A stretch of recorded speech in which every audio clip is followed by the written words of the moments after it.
Hello and welcome to Sellers Lounge.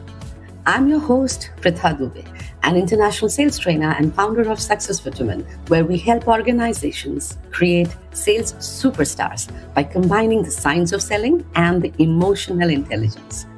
On this podcast, I sit across global sales experts to find answers to some of the most pressing revenue growth questions that are on the minds of business heads, CROs, and startup founders today. We are spotting the top trends and tools that are disrupting the landscape of sales. Ready to graduate from Sales 101 to Sales 1001? Stick around because class is officially in session. Jump right in. Good morning, good evening, everyone who has tuned in to this particular episode of this wonderful talk show that we are having for quite some time now. And today, you are going to particularly enjoy listening to this podcast because what we have is a topic that is on everyone's mind. What we are going to talk about with our guest today is something that has everybody a bit confused also, a bit worried also, a bit excited also. And what is that thing and what all that, if something is coming to your mind, hold on to it. And while we are discussing it, you will probably get a lot more clarity. But the guest for today, and all of you who know her, you will, the minute I tell her name, you probably will already know what we are going to talk about. So we have with us Denise Murtha Bachmann. I hope I have pronounced the name correctly. Thank you. Thank you, Denise. And let me give a quick brief intro to Denise before I'll then ask her to get us a little more understanding of who she is. Denise comes with over 30 years in sales, over 15 of those in ML, that is machine learning and AI selling, over 75 million in software, and having made club 85% of the eligible years. Denise left the corporate world last year to launch Success with AI. Now you've got the topic also, I believe. She just recently launched her new Cellovators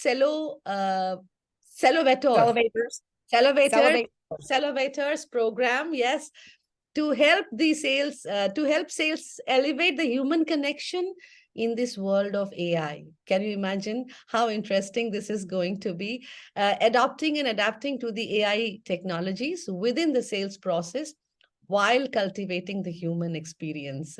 Isn't this topic very, very close to all of our hearts and something that we are very excited about? Denise, a little more about you, please.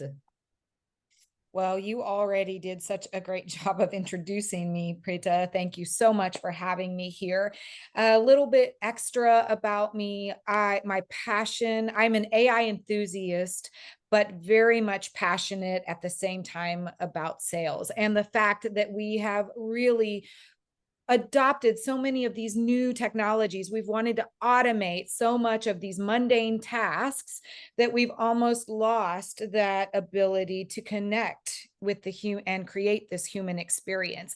And so last year, after having spent that much time in the corporate world, in sales, and with my experience with AI, I decided that it was time for me to work on filling the gap, which was originally to really educate all of us, whether you're in sales or not, but educate us on not only the benefits of AI, but also the cautions with AI. As you mentioned, we fear it, there is confusion. And so what I want to do, my overarching goal, is to make sure that we do as much as we can to educate as many people as we can about the beauty and the benefits of AI, while also discussing the things that we should be aware of. We should always embrace, maybe not embrace with open arms, but embrace with caution. And as I embarked down this journey of entrepreneurship, what I realized was that within the sales process process, we needed a little bit more help. So as you can experience with the introduction of LinkedIn and DMs, right? Everyone is hitting those DMs really hard, and the conversations thereafter have just been lackluster because we've relied heavily on automation and AI technologies to do a lot of the heavy lifting, which is great. We want to increase efficiencies. But then how do we make sure that the buyers or our connections, our network, they actually receive the human experience that they are so demanding now since COVID? I mean, we all know that everything has changed. Our world has changed since COVID. And while we've been trying to adopt and evolve to accommodate those changes, we're struggling. And so hence why I launched Celevators. And a little bit extra about me is that I live here in Houston, Texas. While I just turned 50 last year, I do have a 9-year-old and 14-year-old. So I still have young ones at home and married and a dog and, whatever else you can add to that. I love to spend my free time with the kids, watching them play baseball and softball. So that's about as exciting as it gets. Awesome. That's really, really very exciting. And I'm going to quickly, because I can't hold on to my excitement here, I'm going to quickly ask you about the Celevators program first.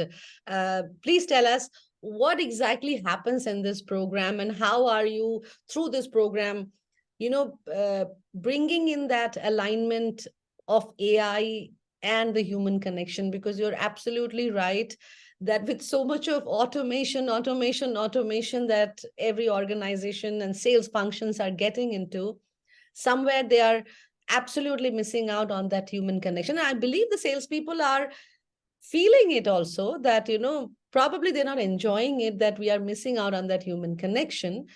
But help us understand how this alignment is happening through your Celevators program. Yes, so thank you. So Celevators, which if you haven't figured out, it is cell and innovators. And I brought the two words together and ended with a Z just because, innovation, a Z, So it's kind of fun for me to create the name, but it is a 4 or 8 week program. The 4-week is really a condensed, accelerated program. 8-week is more of the classic long-term, spend more time diving into each of the subjects. But it is a 4 or 8-week program positioned for sales leaders and sales executives who really want to adopt and adapt to AI technology. So there are some great areas within the sales processes that we should adopt those technologies, primarily in 4 of them being in client nurturing, in lead nurturing, in customer insights, and in forecasting. So we talk about those 4 key areas. But we also then transition and focus on if we are reducing or at least giving back 63% of a salesperson's time is spent on non-sales related activities. If we're adopting and adapting to those technologies and giving them back some of them their time, then they need to utilize that time more effectively in the human connection, in providing the human experience. So then we dive into where within the sales process can we not only cultivate, but elevate the human connection so that we create that experience that the buyers of today demand. So thank you for asking. Oh, this is fantastic. This is so good because you're right that there are a lot of these, and I think having been in sales and having worked and having required to fill up CRMs and sending follow-up mails and nurturing a lead, I absolutely understand that how much I used to dislike doing certain mundane tasks which are more administrative in nature. And I used to always feel that why don't they give me an assistant, who can do all these things, and I can, and rather be talking to a client and doing the job that I'm hired for, that is selling.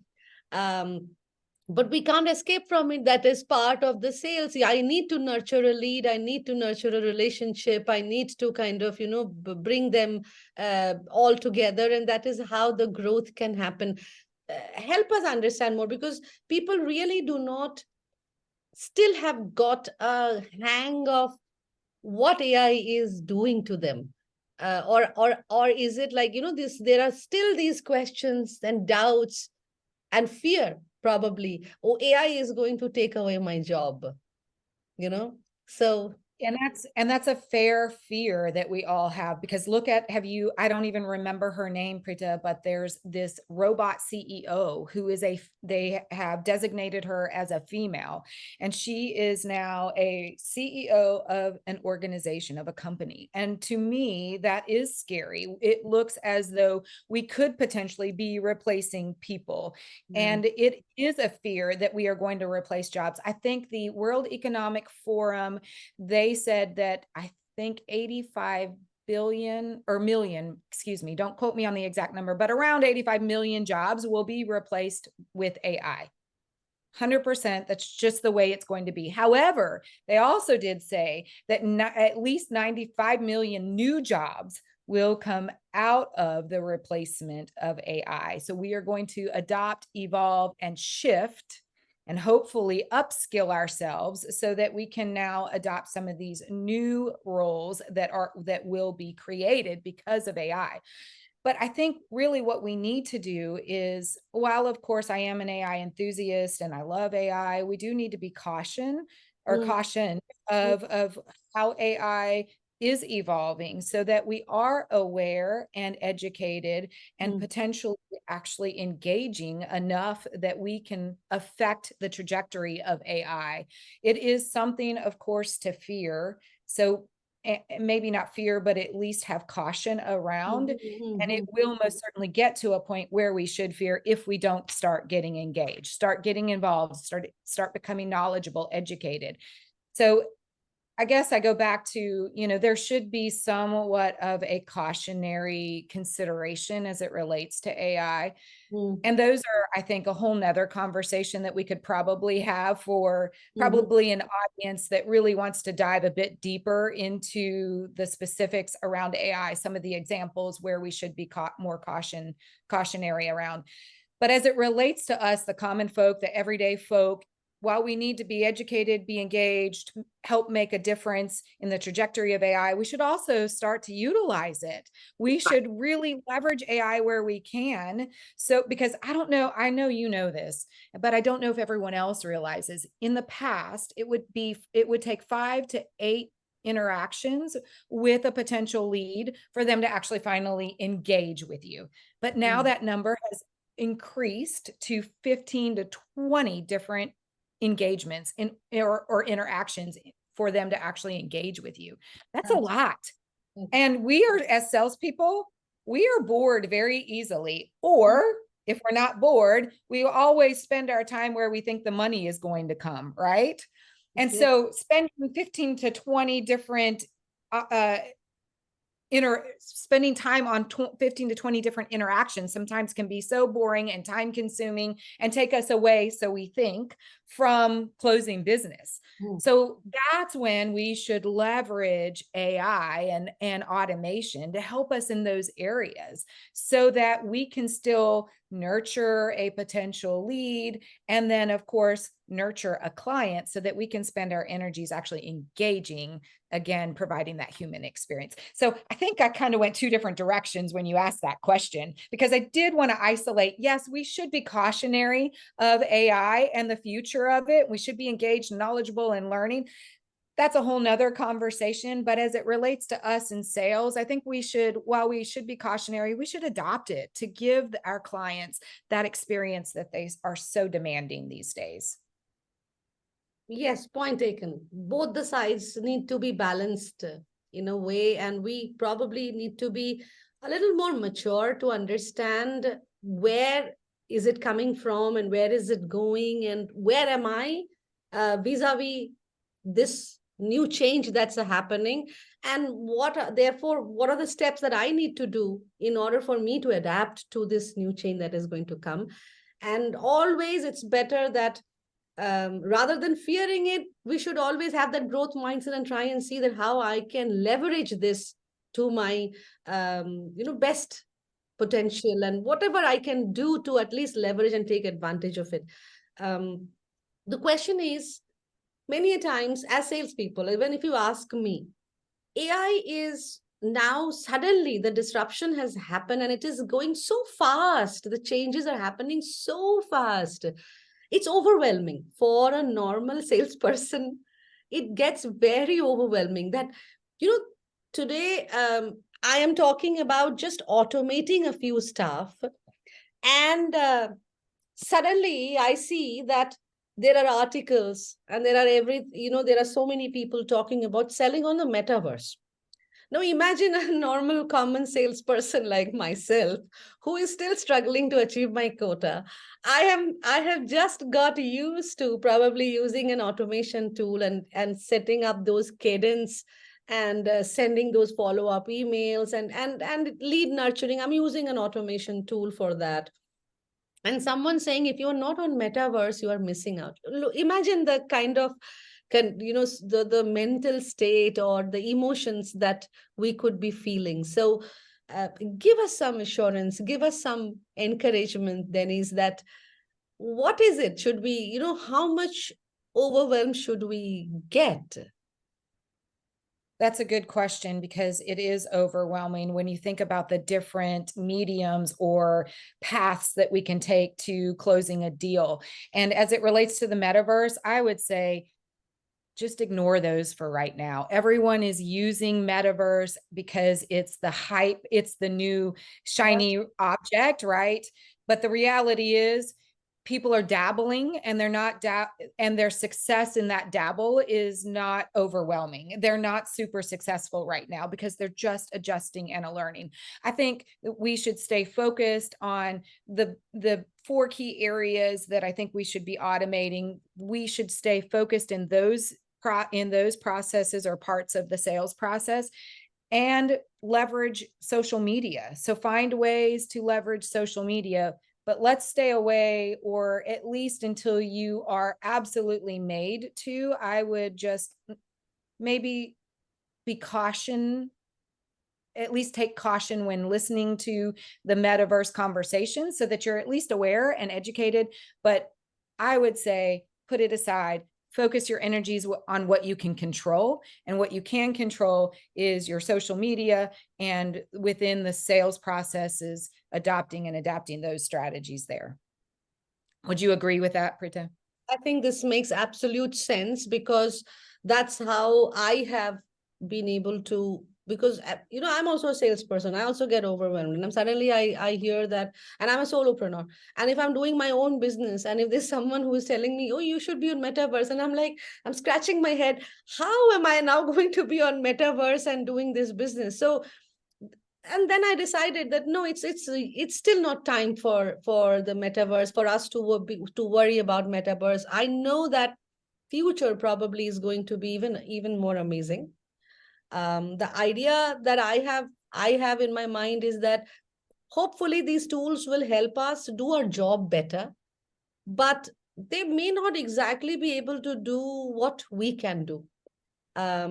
Yes, they can help our, the quality of our output could probably get a lot better, but can they completely emulate us and be who us? And that is where I'm now I'm delving into this thing of human connection.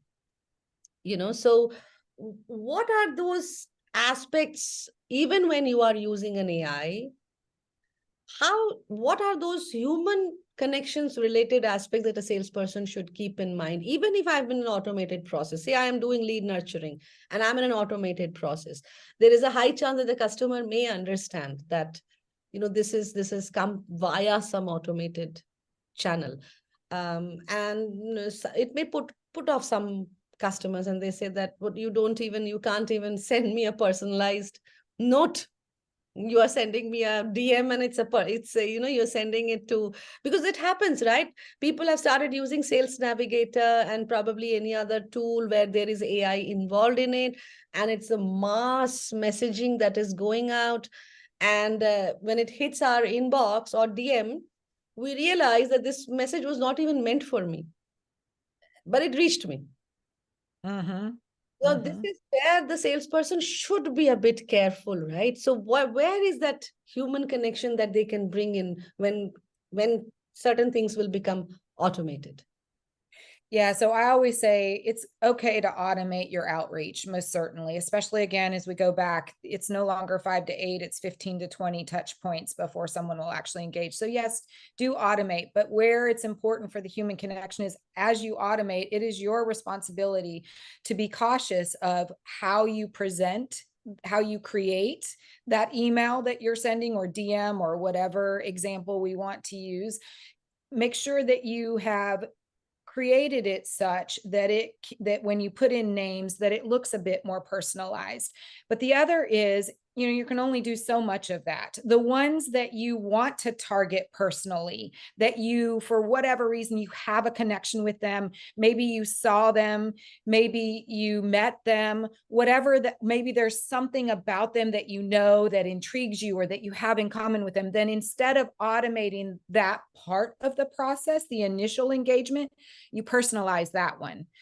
Or after, maybe they don't fall into any of those categories and you start automating at the very beginning, you are cautious of the workflow so that every time they either respond or you send them something new within that workflow, that you have looked to see, did they engage? Did you come across some of their work that you weren't familiar with before that you could automate? And instead of allowing that workflow to move as you had programmed it to, you stop it and you start to engage and then start the workflow back again. So our job as a salesperson to give them that human experience is to make sure that whatever we automate, that we are very in tune with what is being automated and whether or not we need to stop the automation in order to personalize and then turn back on, or whether we start with the personalization first and then turn on automation. So we just have to be intuitive and responsible enough to understand where our authenticity needs to play in the human aspect of that. This is why salespeople should listen to experts and they should talk to experts, because this is exactly where a lot of salespeople end up doing the mistake, Denise, because they think automation means my job is done. I now don't have to look at it at all. Now I have set a cadence, I have set a workflow. It is now going to happen automatically. And then I can go back and blame the tool. That what you have given us a tool. The tool is doing all the mistakes. But this is where, again, how we can bring that human connection, because to start looking at the tool as a tool that is supposed to help your work or help you do a job better. And it is not supposed to do your job. It is supposed to be only your support system so that you can do your job better. And that is how we need to look at these tools. And if we start then delegating everything to the tool, to the machine, and say that now you do my portion of the job, then yes, you do stand the risk of getting replaced by that machine. Isn't it? 100%. Yes, 100%. If you don't walk away with anything else, AI should augment, not replace. Yeah. Augment, not replace. Augment, not replace us. Get it in your head that it's supposed to augment, not replace. Exactly. Any particular tool, any such, or rather any such disruption that the salespeople should be cautious of at this point, or which is not, of course, as maybe extreme as a metaverse or a hologram or something like that. I'm not getting into that, but in the current scenario with whatever these, because so many, in RevOps, there is AI happening. In prospecting, there is an AI coming in. In lead nurturing, there are AIs coming in. In client account management, there is AI coming in.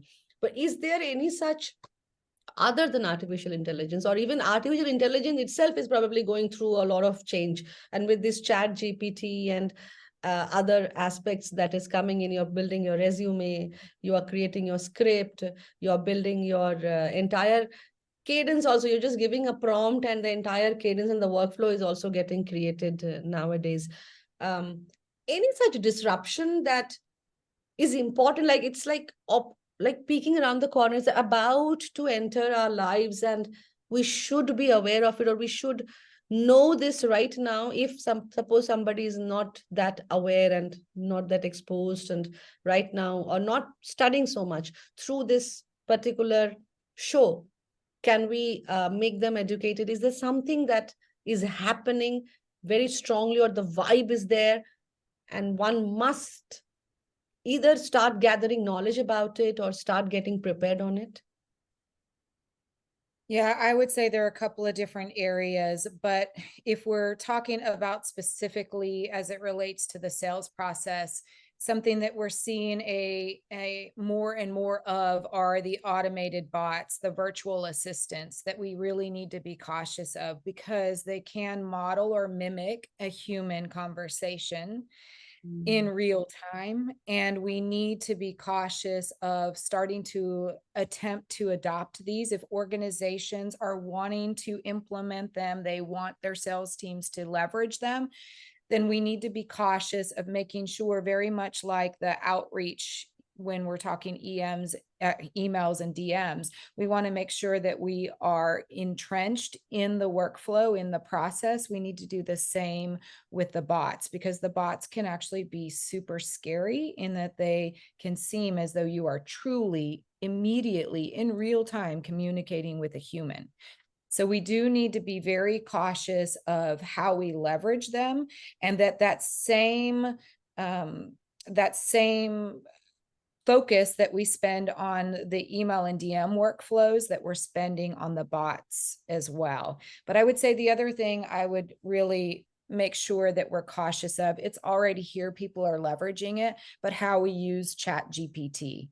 I do believe that Chat GPT is really awesome. It helps us convey some of our thoughts. It helps us, as we have maybe drafted an email, put it into Chat GPT, have it maybe correct it for you, but don't get too lost in the output that Chat GPT gives you, for two reasons. One is you want to make sure that as you give your clients or your prospective clients that DM or that content or that email, that you have personalized it and made it sound like you, so that when they actually get on the phone with you, how you speak to them in your messages or your emails actually reflects how you speak to them in person. So make sure that you are cautious of that.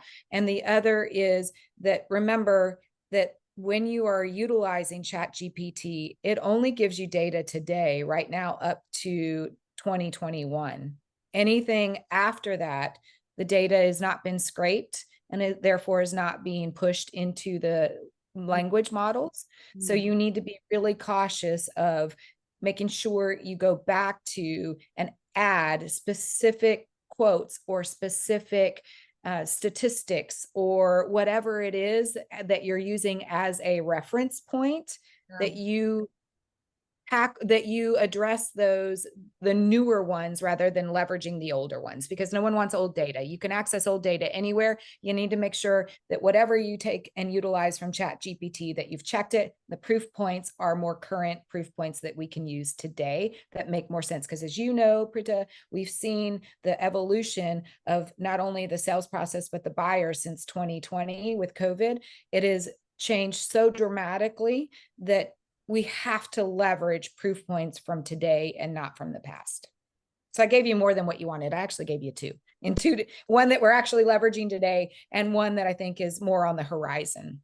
Yes, and I think that is with ChatGPT, especially because you said that the data is till 2021, and that is so right, because as salesperson, even if you are talking about creating a messaging through ChatGPT and you've given them the right prompt, but still the industry information that the ChatGPT is going to pick up, and if you're reaching out to a client in the pharma, for example, and a lot has changed in the pharma industry from 2021, or if you are getting into a fintech company and you are trying to reach out to them, the huge changes has happened since 2021 in the fintech world.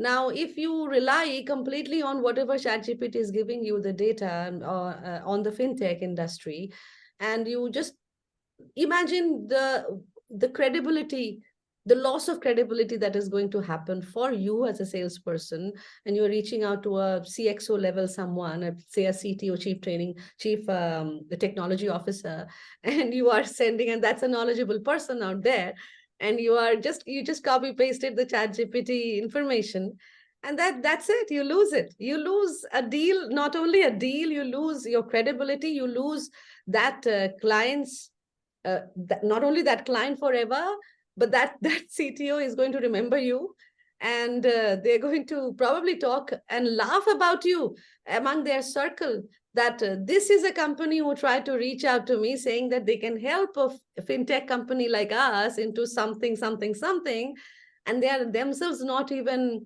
abreast with all the changes that is happening in the technological world. So imagine how difficult and how hard it is going to be for you from there on. How are the sellers taking this change? Have you spoken with a lot of sellers? Have they do they share with you in terms of how are they coping up with this change, and how easy or difficult they're finding to adapt?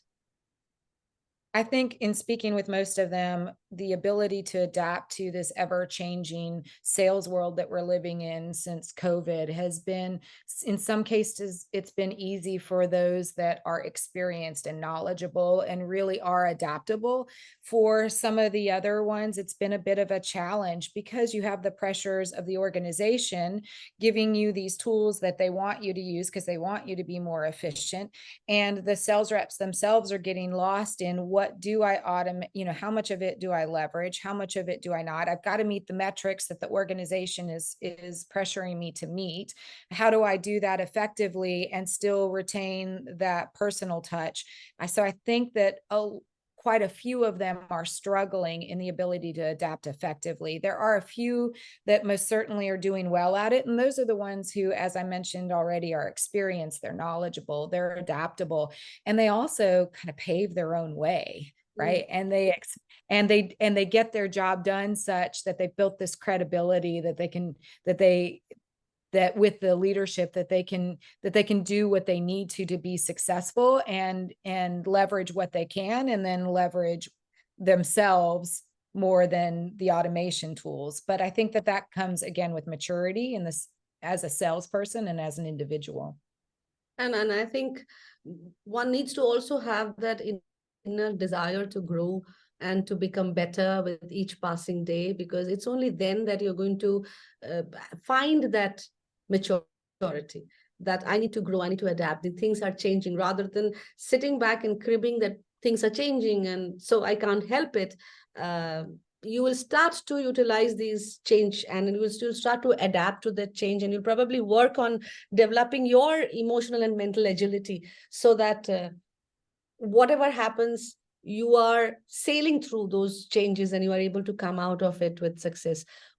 On the other side, I did want to mention something though, because I think that's going to be the differentiator between a good sales rep and a bad sales rep.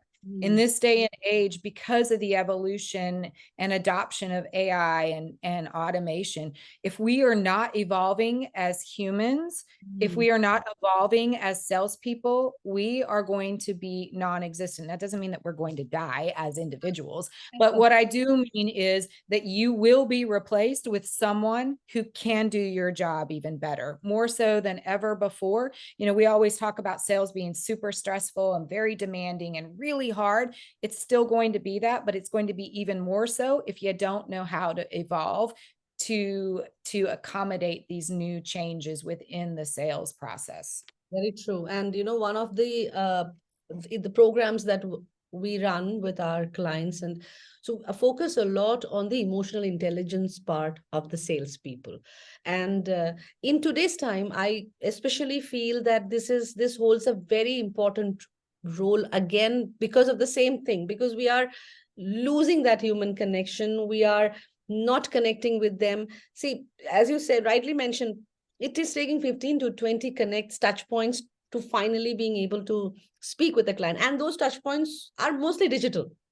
either either we're connecting through our social media, or they're on our website, or they're going through some Google AdWords or some Facebook ad, and everything else we are doing. And the client is also spending around 80 to 83% of their time in first evaluating everything digitally on the web, and then thereafter they've kind of almost made their decision is when they are saying, okay, now I'll speak with the sales rep.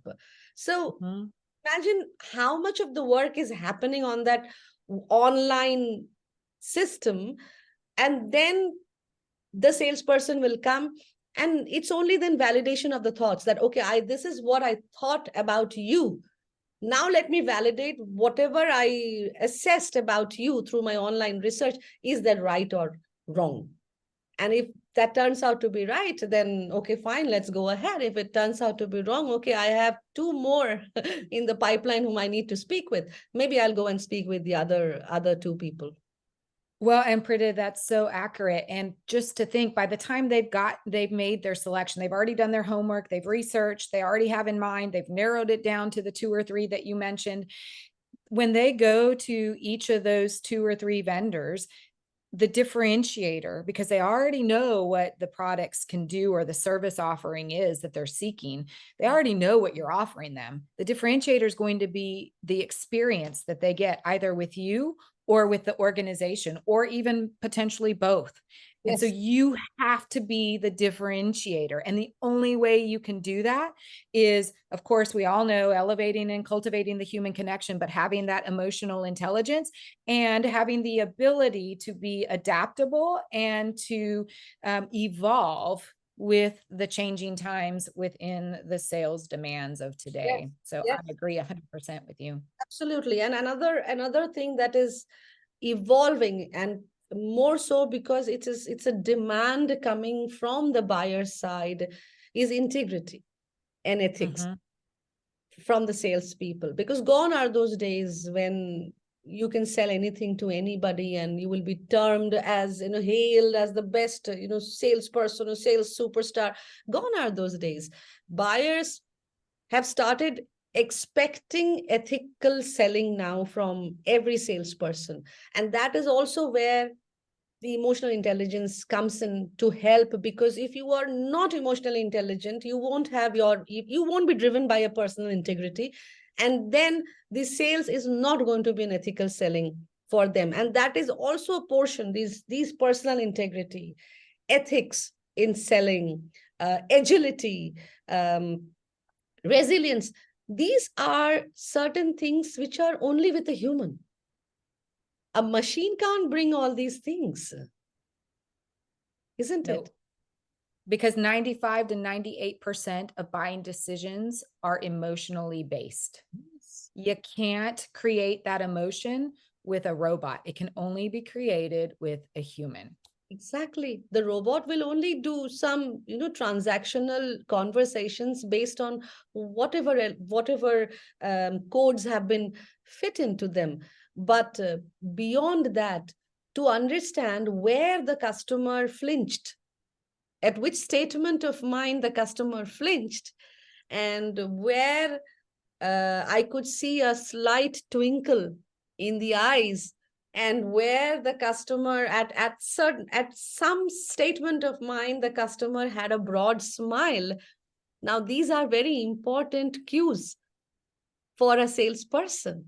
How else are we going to do that if we are always behind a machine, and we are not even trying to build a connection, a human connection with our customers?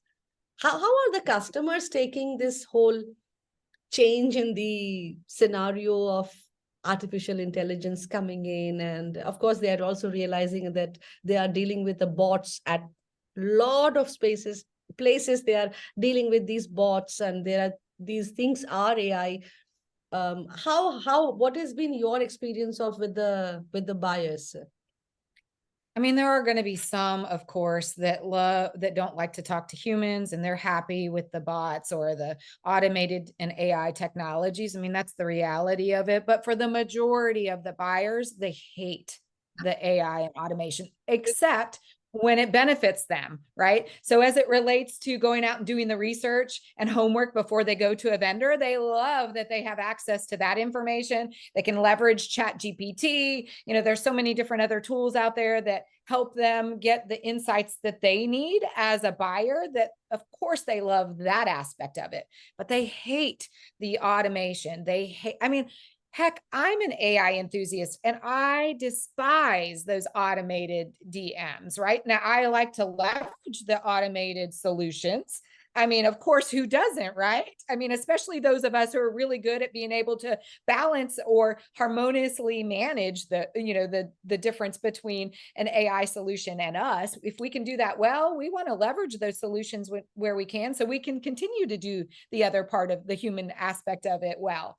But you know, I don't even love being sold to or attempted to be sold to by an automated. So the buyers of today don't love it at all. So that's why we really need to focus on, yes, let's leverage them where we need to, but let's really hone in on and upskill our craft at creating that human experience, giving them that experience that they are demanding.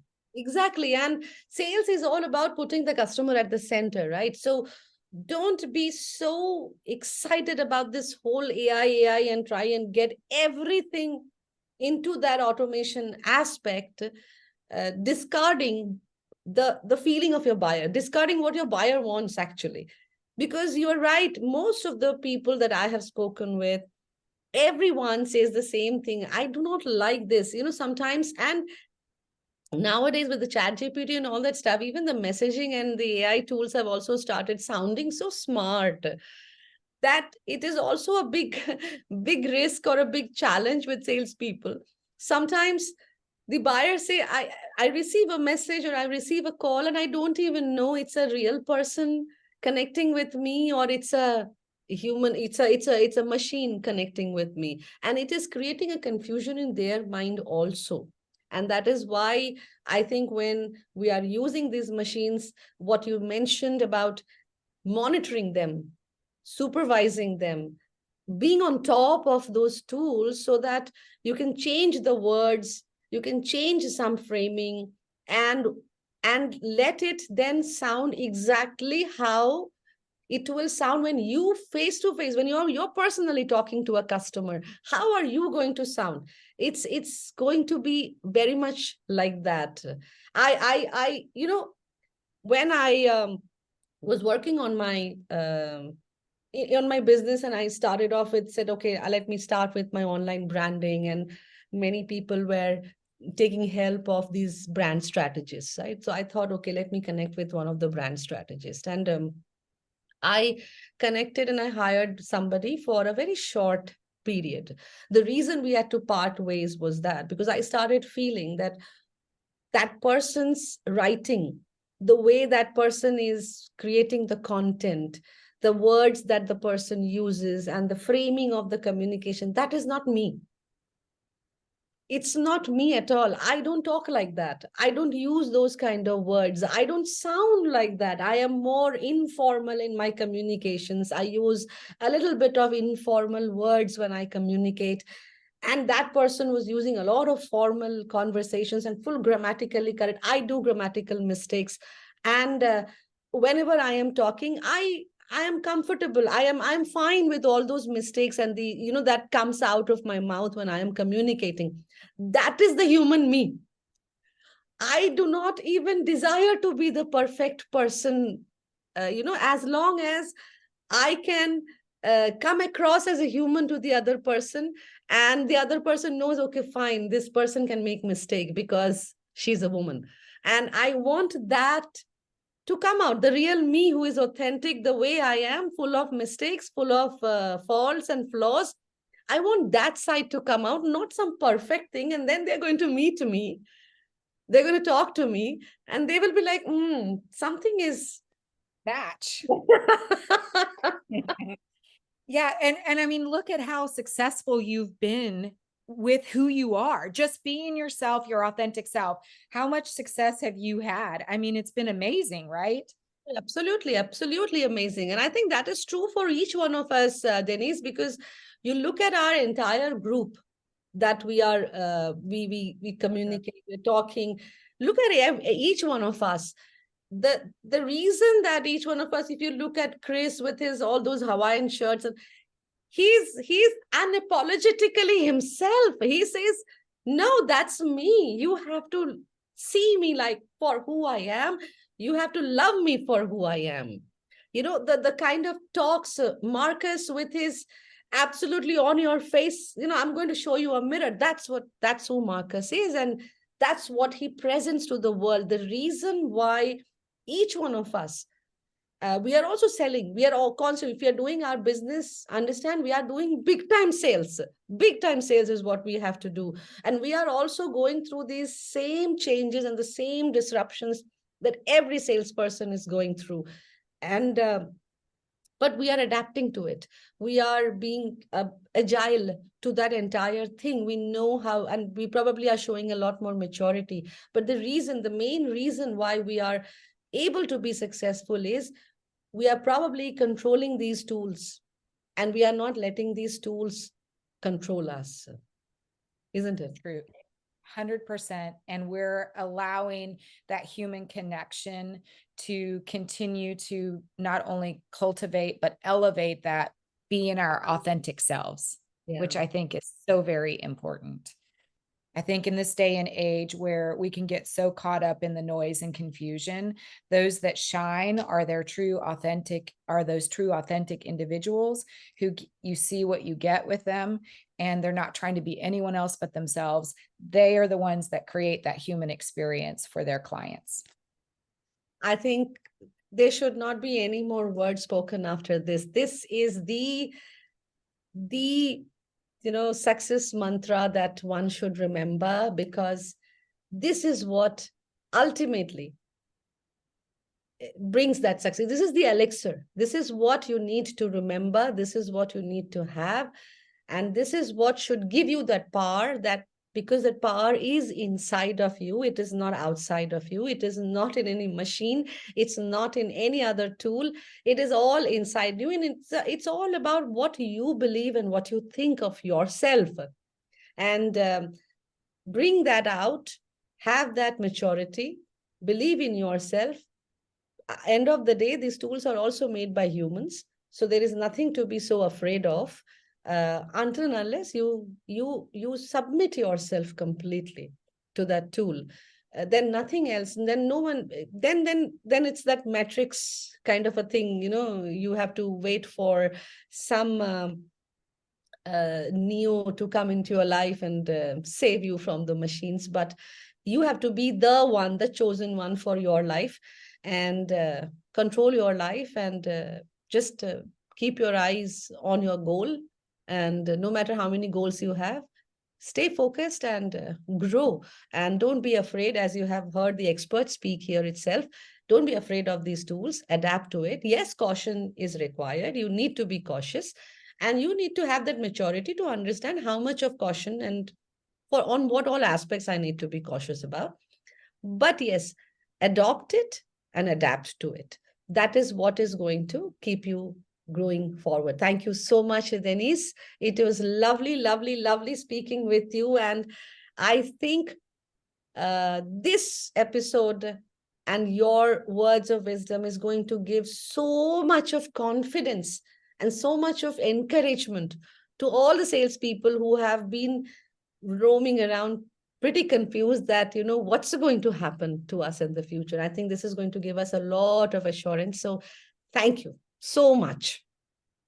Thank you for having me here. And I appreciate in the beginning where we answered and asked a lot of questions, but then it just became a conversation, because this is really what is going to drive us as individuals to change, is having these conversations, because then we are going to become a part of it. We're going to become aware, and we're actually going to take action. So thank you for the opportunity here. Thank you so much. And lovely having you all, my audience. And I'm going to see you in the next episode. Till then, stay tuned. Take care, and God bless you. And that's a wrap on today's episode of Sellers Lounge. A huge thank you to our guests and, of course, all of you sales champions out there who tuned into this episode. If you found value in today's conversation, make sure to follow the podcast and share it with your sales buddies. Please also leave a review sharing what you like about this podcast. And if you want to take your sales game to the next level, head to my website, thesuccessvitamin.com, to get loads of exclusive content and courses. This is your host, Pritha Dubey, signing off with a reminder that if you are not selling, you are not winning.